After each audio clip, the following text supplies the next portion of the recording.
రాష్ట్రంలో గ్రామ పంచాయతీ ఎన్నికల రిజర్వేషన్ల ఖరారు ప్రక్రియ కొనసాగుతోంది. సర్పంచ్, వార్డు సభ్యుల రిజర్వేషన్ల మార్గదర్శకాలపై పంచాయతీరాజ్ శాఖ ఉత్తర్వులు జారీ చేసింది. బీసీ, ఎస్సీ, ఎస్టీలకు 50% మించకుండా రిజర్వు చేయాలని ఉత్తర్వుల్లో పేర్కొంది. గత ఎన్నికల్లో కేటాయించిన రిజర్వేషన్ ఈసారి ఇవ్వకుండా రొటేషన్ విధానంలో ఖరారు చేయాలని సూచించింది. కుల గణన డేటా ఆధారంగా వార్డు సభ్యుల స్థానాలు రిజర్వ్ చేయనున్నారు. సర్పంచ్ స్థానాల్లో ఎస్సీ, ఎస్టీలకు 2011 జనాభా లెక్కలు, బీసీలకి కుల గణన డేటాను పరిగణలోకి తీసుకోవాలని మార్గదర్శకాల్లో ప్రభుత్వం పేర్కొంది.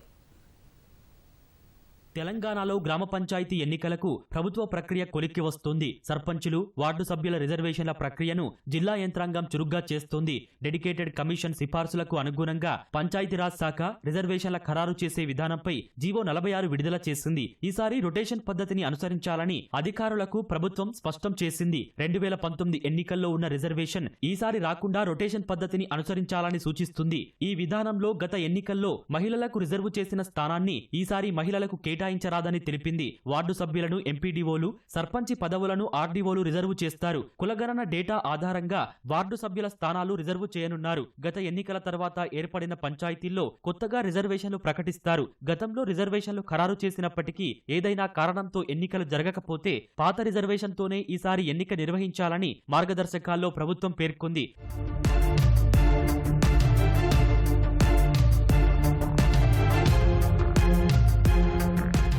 సర్పంచ్ స్థానాలను 2011 జనాభా లెక్కల ఆధారంగా ఎస్సీ, ఎస్టీలకు, కులగణన డేటా ఆధారంగా బీసీలకు రిజర్వేషన్లు వర్తింపజేయాలని వివరించింది. ముందుగా ఎస్టీలకు, తర్వాత ఎస్సీలకు కేటాయించి ఆ తర్వాత బీసీలకు రిజర్వు చేస్తారు. ఎస్సీ, ఎస్టీ, బీసీ రిజర్వేషన్లన్నీ కలిపి మొత్తం స్థానాల్లో 50% మించవద్దని జీవోలో పేర్కొన్నారు. మహిళా రిజర్వేషన్లను లాటరీ ద్వారా ఖరారు చేస్తారు. రాజకీయ పార్టీల సమక్షంలో లాటరీ పద్ధతిలో మహిళలకు సీట్లు కేటాయించనున్నారు. ప్రభుత్వ ఉత్తర్వులకు అనుగుణంగా ఎంపీడీఓలు, ఆర్డీఓలు రిజర్వేషన్ల ఖరారు ప్రక్రియ చేపట్టారు. జిల్లాల నుంచి రిజర్వేషన్ల వివరాలు రాగానే పంచాయతీరాజ్ శాఖ గెజెట్ నోటిఫికేషన్ ఇస్తుంది. ఆ వెంటనే రాష్ట్ర ఎన్నికల సంఘానికి సమర్పించనుంది.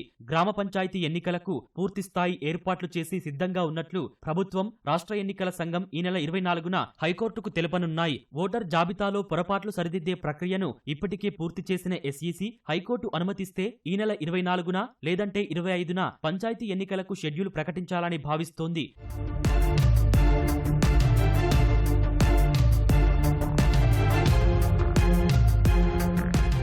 3 విడతల్లో పంచాయతీలు, వార్డులకు ఎన్నికలు నిర్వహించేలా ఎస్ఈసీ ప్రణాళికలు సిద్ధం చేసింది. డిసెంబర్ 17 నాటికి వార్డు సభ్యులు, సర్పంచుల ఎన్నికల ప్రక్రియ పూర్తి చేయాలని ఎస్ఈసీ భావిస్తోంది. రాష్ట్ర వ్యాప్తంగా 12,733 పంచాయతీలు, 1,12,288 వార్డుల్లో ఎన్నికలు జరగనున్నాయి. మధ్యాహ్నం వరకు పోలింగ్ నిర్వహించి అదే రోజున ఓట్లు లెక్కించి ఫలితాలు ప్రకటిస్తారు. బీసీ రిజర్వేషన్లపై వివాదాలు తేలిన తర్వాతే ఎంపీటీసీ, జెడ్పీటీసీ ఎన్నికలు జరపాలని రాష్ట్ర మంత్రివర్గం ఇప్పటికే నిర్ణయించింది.